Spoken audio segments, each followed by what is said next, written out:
Tout à la ferme était normal et paisible. J'avais 64 ans et j'étais seule. J'avais perdu mon mari il y a des années et, depuis, cette ferme était devenue mon refuge. Les jours se succédaient comme toujours. Les matins étaient consacrés au travail dans les champs et les soirées étaient calmes et paisibles, jusqu'à ce que mon neveu de 18 ans, Liam, vienne passer 3 jours avec moi avant de partir à l'université. Liam était le genre d'enfant que tout le monde remarquait, beau, charismatique et star de l'équipe sportive de son lycée. À l'époque, il était le Golden Boy, mais quand il est soudainement apparu sur le pas de ma porte, des années plus tard, je n'arrivais pas à croire à quel point il avait grandi.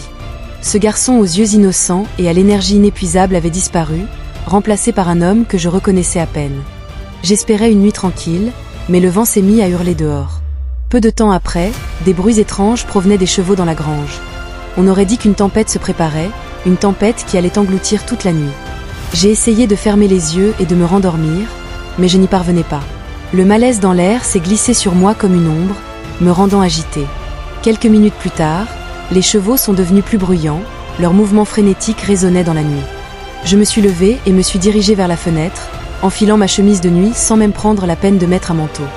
La tempête avait déjà commencé et je savais que je devais aller à la grange pour calmer les chevaux. Quelques pas plus tard, j'étais là. Les chevaux, effrayés, faisaient les 100 pas nerveusement dans leur stall. Je me suis approchée lentement, essayant de les apaiser avec de doux murmures. C'est alors que j'ai entendu la voix de Liam derrière moi. « Tante Evelyne, es-tu là » a-t-il appelé. Je me suis retournée et mes yeux se sont fixés sur lui. Il était grand, large d'épaules, son t-shirt collant à sa silhouette. Son visage s'illuminait à la fois d'inquiétude et d'une lueur de quelque chose que je ne pouvais pas tout à fait identifier. Quand Liam est entré dans la grange, je me suis surpris à fixer la tempête qui faisait rage dehors. Le vent rugissait plus fort. Il s'est avancé vers moi, sa présence remplissant l'espace. Ma chemise de nuit fine et flottante captait le faible clair de lune, traçant doucement ma silhouette. J'ai remarqué la façon dont il se balançait avec mes mouvements, mais avant que je puisse réagir, j'ai vu ses yeux s'attarder sur moi. « Waouh !» a-t-il murmuré, sa voix tremblant légèrement mais remplie de quelque chose d'unique. Mon cœur a raté un battement. Son regard ne se contentait pas de me regarder, il m'emportait, remarquant chaque détail, chaque ombre et chaque lueur. Pendant un instant, je ne savais pas quoi faire. Une étrange chaleur m'a parcouru, une sensation enivrante qui a fait picoter ma peau. Tout semblait différent, comme si l'air lui-même avait changé. Les yeux de Liam ont maintenu les miens inébranlables. Puis il a parlé à nouveau. « Tante Evelyne » a-t-il commencé, sa voix portant un poids que je ne pouvais pas déchiffrer. « Tu m'étonnes, même après toutes ces années. Tes yeux, leur profondeur, je ne les ai jamais oubliés. » Ces mots m'ont transpercé, me laissant sans souffle. La façon dont il m'a regardé, l'intensité de son regard augmentait à chaque seconde qui passait, resserrant quelque chose en moi. Je ne comprenais pas complètement ce qui se passait, mais c'était clair maintenant. Quelque chose entre nous avait changé et il n'y avait pas de retour en arrière. Ma peau picotait, chaque nerf vivant, comme si la tempête extérieure avait trouvé son chemin en moi. Alors qu'il s'approchait de moi pour calmer le cheval, j'ai soudainement réalisé que lorsqu'il a fait un autre pas, il a placé sa main sur ma taille et m'a tiré vers lui. Mon corps s'est immédiatement déplacé vers lui. Une confusion a commencé à envahir mon esprit. Je me suis demandé si c'était juste d'être si proche, si personnel, mais quelque chose me poussait, comme une envie que je ne pouvais pas arrêter. Liam m'a serré si fort dans ses bras que mon corps a immédiatement ressenti sa chaleur. Puis, avant que je ne sache ce qui se passait, ses lèvres ont rencontré les miennes, un léger contact au début qui s'est lentement transformé en un baiser. Une étincelle a commencé à brûler en moi. Chaque baiser semblait enflammer mon âme. La chaleur de son corps, son contact m'enivrait. Mes yeux se sont brouillés et mes pensées ont disparu.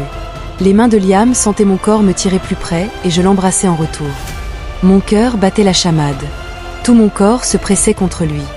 Ce que je ressentais n'était pas de la peur, c'était une sorte d'excitation.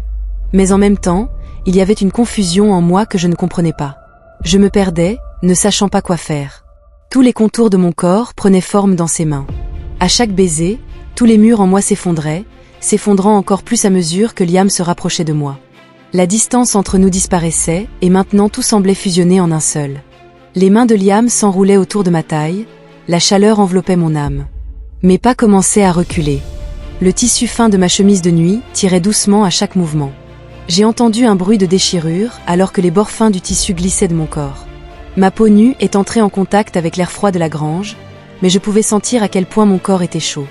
Liam se tenait là, me regardant, absorbant chaque détail de cette scène. Voyant la passion mêlée d'admiration sur son visage à ce moment-là, elle a explosé en moi comme une étincelle. Ses yeux semblaient me mettre en pièces. Je n'ai pas été dérangée un instant par la déchirure de ma chemise de nuit, au contraire. Cette intimité m'a montré à quel point mon corps et mon âme étaient devenus libérés.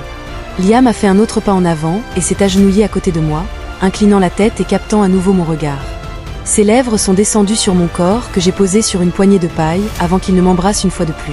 Cette étincelle s'est allumée comme une flamme. « Tante Evelyne » murmura-t-il.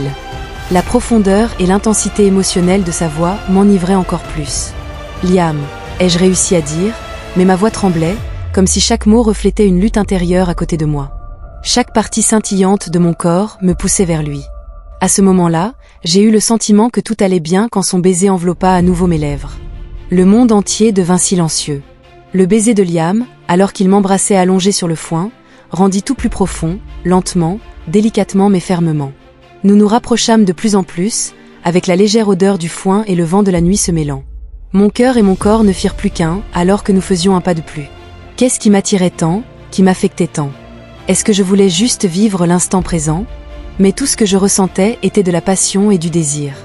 Alors que mes yeux étaient perdus dans les siens, Liam m'emmenait m'embrasser à nouveau. Le temps s'arrêta. Tout se remit en place et nous étions perdus dans l'instant. Ce qui s'était passé cette nuit-là était arrivé et l'électricité flottait dans l'air, comme si j'attendais que tout se passe. Tout s'était mis en place. Nous avions vécu un autre moment. Mais quelque chose bougeait en moi, quelque chose me manquait. Ma chemise de nuit était déchirée, étendue sur le foin, mais le corps de Liam était toujours aussi attirant pour moi.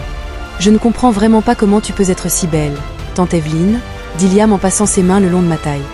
L'admiration dans sa voix était intacte. Ton corps entier semble briller. Tu es si gracieuse, si belle. Ces mots m'enivraient, chacun d'eux comme une chaleur se répandant dans mon corps. J'ai fait un autre pas vers lui. Le regard de Liam sur moi se rapprochait, mais je ne comprenais pas vraiment ce que je ressentais. Me revoir dans ses yeux m'a en quelque sorte apporté la paix, mais il y avait aussi une passion que je ressentais encore. J'ai fermé la porte de ma chambre et me suis appuyée contre le mur, incapable de faire quoi que ce soit d'autre que de me demander ce que je ressentais, pourquoi je ressentais cela. Finalement, je devais trouver une sorte d'excitation dans cet événement. J'étais confuse, mais en même temps, je ne perdais pas mon excitation. Mon corps ressentait toujours sa chaleur, ma respiration s'approfondissait à cause des baisers qui s'attardaient sur mes lèvres. Je me suis appuyée contre le mur, les yeux fermés, cette passion devenant de plus en plus intense à chaque seconde qui passait. Je voulais la comprendre maintenant, ici seule. J'avais toujours le sentiment que tout allait bien. Devrais-je aller voir Liam sous prétexte de lui donner un peignoir et de le revoir? J'avais une envie pressante, mais en même temps, je ne savais pas quoi faire. D'un côté, je voulais revivre quelque chose avec lui, ressentir chaque instant, mais d'un autre côté, ses pensées me terrifiaient. Tout s'est passé si vite que je n'ai pas pu démêler la confusion dans laquelle j'étais. Pendant un moment, les yeux fermés et ces pensées tourbillonnant dans mon esprit, j'ai attrapé ma robe et me suis dirigée vers la pièce. Je voulais sortir de ma bataille silencieuse en moi-même. Mais à chaque pas, j'entendais quelque chose comme un faible écho du corps de Liam. Son regard, ses lèvres s'allongeaient. Une voix en moi disait quelque chose, mais je ne savais toujours pas si je devais faire un pas ou non. J'étais seule. La solitude avait remplacé tout le reste. Mais maintenant, tout avec Liam, chaque instant me présentait une nouvelle réalité. Je ne savais vraiment pas quoi faire. Cette attirance, cette étrange agitation, et peut-être un peu de peur. À la fin, tout était si compliqué, si inattendu. J'ai pensé à ce moment, cette nuit-là. Mais d'une manière ou d'une autre, je me suis enfermée dans la pièce. La robe était une chose si simple, mais elle semblait avoir une si grande signification. Ce moment, cette décision, peut-être que je n'aurais jamais le courage de vraiment la vivre.